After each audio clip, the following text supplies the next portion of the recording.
Ironically, the name Barbara chose as a personal tribute quickly became a public punchline. It followed her everywhere, shaping how people in the industry perceived her. At the same time, her relationship with David Carradine had begun to overshadow her acting career entirely. Carradine's fame was rising rapidly thanks to the television series Kung Fu. And as his star continued to grow, Barbara's own career quietly began to stall in the background. Meanwhile, their relationship itself was starting to fall apart. By 1974, Carradine had begun an affair with actress Susan Hubley, who had previously appeared as a guest star on Kung Fu. Around that same period, he was also arrested on a burglary charge. The romance that had defined so much of Barbara's early adult life was slowly unraveling. Behind the scenes in Hollywood, damaging rumors began to spread. Some producers started labeling her as unreliable and even suggested she was involved with drugs, whispers that gradually began to harm her reputation in the industry. In later interviews, Barbara Hershey was always very clear about one thing: the rumors simply were not true. She had never used drugs and had always been serious about her craft. But in Hollywood, once a reputation takes hold, it can be almost impossible to shake.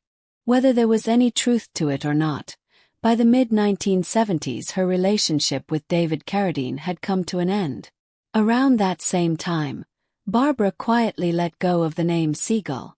After telling the story behind it so many times, she felt that the meaning had gradually faded. So she returned to the name Barbara Hershey and began the slow, determined work of rebuilding her life and career. Reflecting on that period, she once remarked that society's problems touch everyone's lives. No one can move through the world completely ignoring them. The late 1970s became a time of careful transition for her.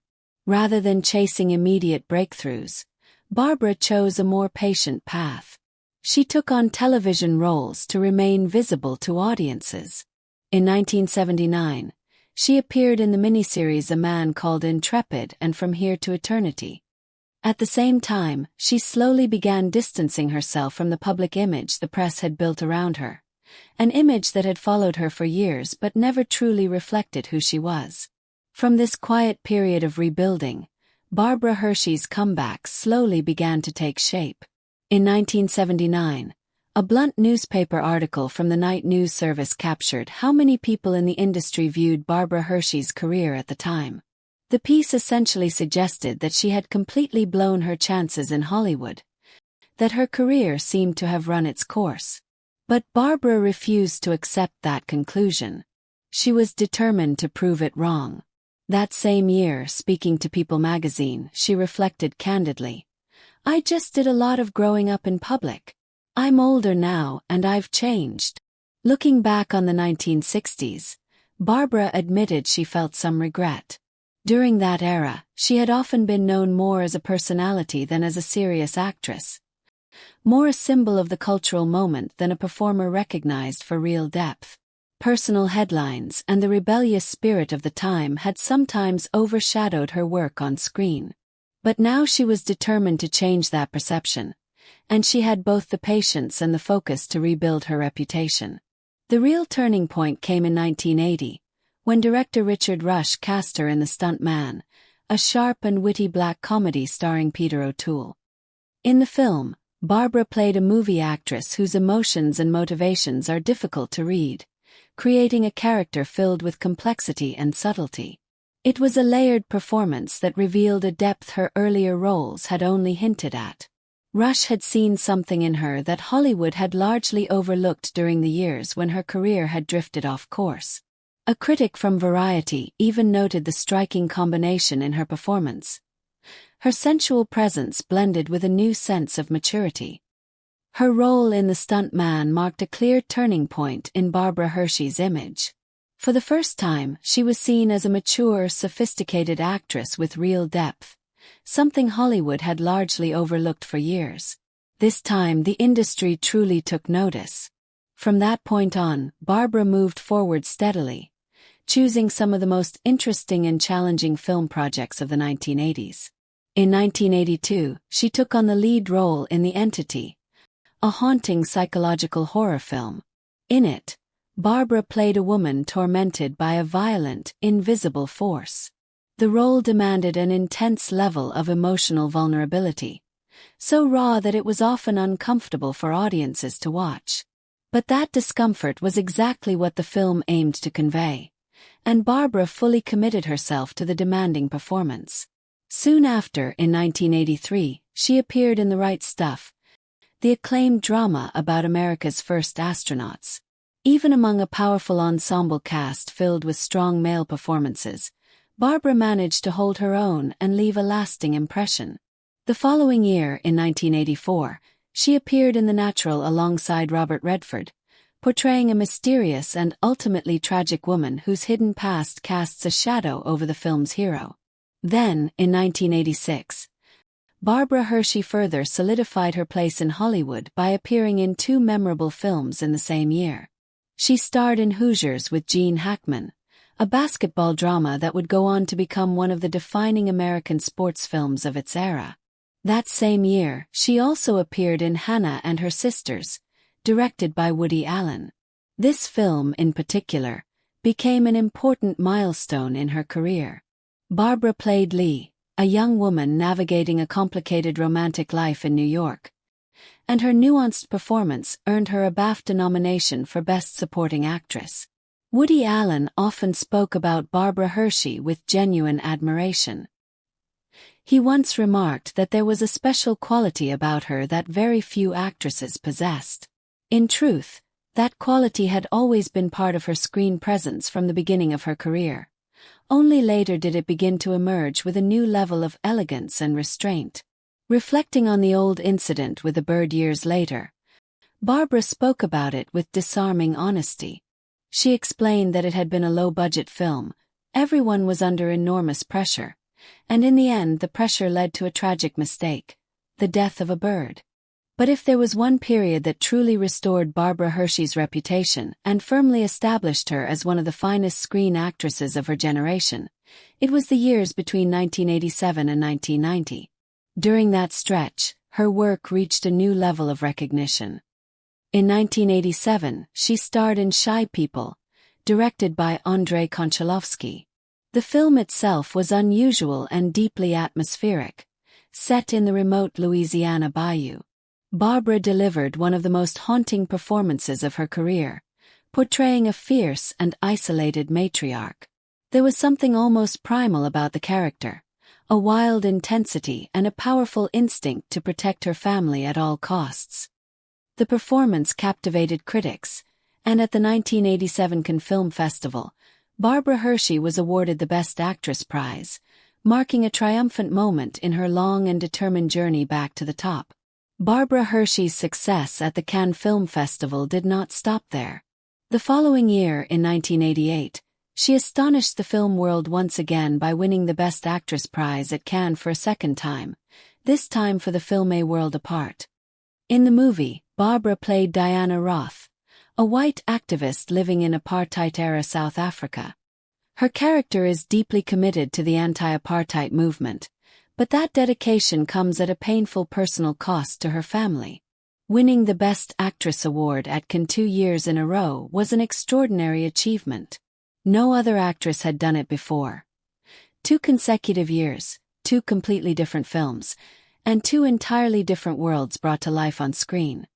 That same year, Barbara also appeared in another highly controversial project, The Last Temptation of Christ, directed by Martin Scorsese. In the film, she portrayed Mary Magdalene. Upon its release, the movie sparked intense debate for its depiction of Jesus as a man struggling with human doubt and desire. Despite the controversy, Barbara's performance was widely praised and earned her a Golden Globe nomination for Best Supporting Actress. Also in 1988, she appeared in Beaches alongside Bette Midler, a heartfelt film about friendship that reached millions of viewers. Unlike the more art house films that had earned her acclaim at Cannes, Beaches introduced Barbara to a much broader mainstream audience. In fact, her distinctive lips in the film became something of a small pop culture moment at the time. During the making of Beaches, Barbara Hershey made a physical change that drew a great deal of attention. She openly admitted that she had received collagen injections in her lips to better suit the look of her character in the film. At the time, the decision became a widely discussed topic among commentators. Barbara herself was clear that the procedure was only temporary and done specifically for the role. After filming ended, her lips gradually returned to their natural appearance, and she had no intention of maintaining the enhancement. Then came 1990, another major turning point in her career. That year, Barbara returned to television in the CBS film A Killing in a Small Town. In the movie, she portrayed Candy Morrison, a character based on the real-life Texas woman Candy Montgomery. In 1980, Montgomery had been tried for the shocking murder of her neighbor, Betty Gore. The case was both disturbing and deeply puzzling. A seemingly ordinary, church-going suburban woman who struck another woman 41 times with an axe, yet was ultimately acquitted on the grounds of self-defense. To prepare for the role, Barbara spoke directly with Montgomery by phone, hoping to better understand the mindset behind the real-life story. The result was an extraordinary performance, controlled, precise, and quietly unsettling in exactly the right ways. Critics praised the depth and restraint she brought to the character. The role earned her both an Emmy Award and a Golden Globe for Outstanding Lead Actress in a miniseries or special. After years of setbacks and reinvention, Barbara Hershey was finally and unmistakably recognized as one of the great screen actresses of her generation. After her remarkable success in the late 1980s and early 1990s, Barbara Hershey had finally reached a level of respect that many once believed she would never regain. The Chicago Tribune even described her as one of America's finest actresses.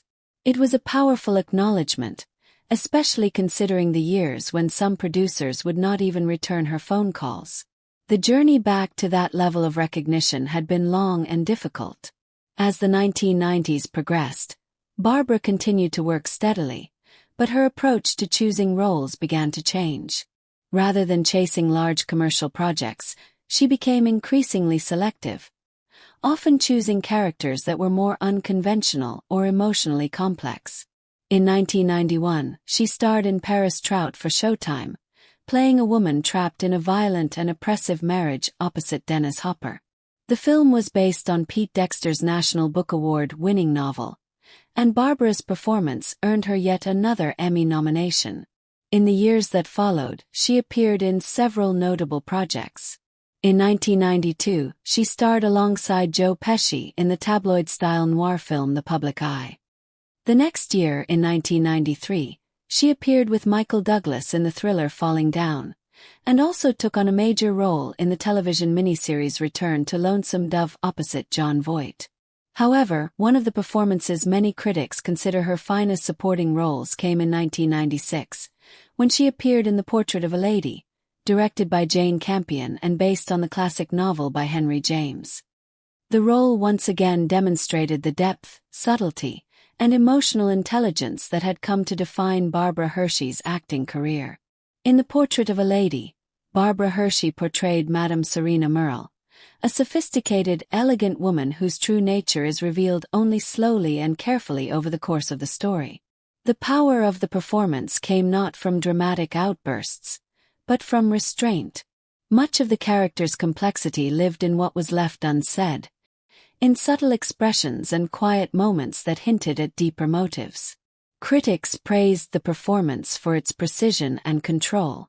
It earned Barbara an Academy Award nomination for Best Supporting Actress, as well as the Best Supporting Actress Award from the Los Angeles Film Critics Association and the same honor from the National Society of Film Critics. There is also an interesting footnote in her career connected to Fatal Attraction. Back in 1987, Barbara was seriously considered for the lead role of Alex, the dangerous and obsessive woman at the center of the film. Reports suggested that she very much wanted the part. However, scheduling conflicts made it impossible, and the role ultimately went to Glenn Close, whose performance became iconic. The situation carried a quiet bit of irony. Barbara had already portrayed a dangerous and unstable woman a few years earlier in The Natural in 1984. In that film, her character, Harriet Bird, shoots the story's hero in the opening act, effectively destroying his promising baseball career before it truly begins. And in a curious twist, the hero's true love in that same film was played by Glenn Close. And then, in a curious twist of Hollywood fate, the role that circumstances had kept from Barbara eventually became one of Glenn Close's most iconic performances. Whether Fatal Attraction might have changed the course of Barbara Hershey's career is one of those questions that Hollywood history can never truly answer. What it does reveal, however, is her consistent attraction to complex, challenging roles, and the unpredictable ways the industry sometimes decides who ultimately gets to play them. Off-screen, Barbara's personal life was also going through its own changes. On August 8, 1992, she married artist Stephen Douglas in a very private ceremony at her home in Oxford, Connecticut. Only their two mothers and her son Tom were present. The marriage, however, did not last long. Just a little over a year later, in November 1993, the couple separated. Then, in 1999, while working on the independent film Drowning on Dry Land, Barbara met British actor Naveen Andrews, who would later become widely known for his role as Saeed in the television series Lost. Andrews was 21 years younger than her. Despite the age difference, the two began a relationship and eventually moved in together in Los Angeles. In photographs from that time, the age gap between them was barely noticeable, a detail that sparked considerable speculation in the press about possible cosmetic procedures. Barbara had always been open about the collagen injections she received for Beaches, but regarding the changes in her appearance in the years that followed, she neither confirmed nor denied the various procedures that were publicly attributed to her. In 2005, the relationship between Barbara Hershey and Naveen Andrews began to fracture when the couple briefly separated. During that time, Andrews fathered a child with another woman. Although he and Barbara later reconciled, the relationship had clearly changed in ways that could not easily be undone. The trust between them had been shaken. By early 2010, they officially ended their relationship, and the separation was publicly announced in May of that year. Yet just as that chapter of her personal life was closing, Barbara's career was about to receive one of its most significant boosts in years. She had often said that she always wanted to play different characters in different kinds of films. That opportunity arrived when director Darren Aronofsky cast her in Black Swan. In the psychological thriller, Natalie Portman played a young ballerina driven to the edge by her obsessive pursuit of perfection. Barbara Hershey portrayed Erica Sayers, the controlling and suffocating mother whose love for her daughter is deeply entangled with emotional damage. The character is both protective and destructive at the same time, making it nearly impossible to separate care from control. When Black Swan was released in 2010, it quickly became a cultural phenomenon, and Natalie Portman's performance ultimately earned her her first Academy Award for Best Actress. The success of Black Swan not only brought acclaim to the film itself, but also drew renewed attention to Barbara Hershey's performance. Her supporting role earned her a second BAFTA nomination for Best Supporting Actress. For a younger generation of viewers, many of whom had not grown up watching films like Hannah and Her Sisters, Beaches, or the movies that had once made her a fan favorite, Black Swan became their first real introduction to Barbara Hershey. And it was a powerful one. Her portrayal was deeply unsettling and remarkably precise. A mother who is both shaped by impossible expectations and someone who unknowingly passes those same pressures on to her daughter. The performance reminded audiences and critics alike just how formidable an actress she truly was. Also in 2010, she appeared in the horror film Insidious, directed by James Wan. In the movie, Barbara played Elise Rainier, a gifted psychic called in to help a family haunted by a supernatural presence that has followed their young son out of a strange dreamlike realm. The film became an unexpected box office hit and eventually launched a successful franchise, introducing Barbara to yet another generation of moviegoers. From 2012 to 2013, Barbara also appeared in the first 2 seasons of ABC's hit fantasy drama Once Upon a Time. She played Cora, the Queen of Hearts and the mother of the evil queen, Regina. Although the role was recurring, it brought her to a large primetime television audience. Cora was not a simple villain. She was manipulative and cold, yet driven by a twisted form of love for her daughter, which made the character both chilling and fascinating to watch. After making a strong impression as Cora in Once Upon a Time, Barbara Hershey continued to reprise the role in several episodes throughout the show's later seasons, appearing through 2016, including its landmark 100th episode. She also appeared in the spin-off series Once Upon a Time in Wonderland in 2014, further expanding the story of her cunning and formidable character. In 2016, Barbara joined another television project when she became part of the cast of the A&E series Damien.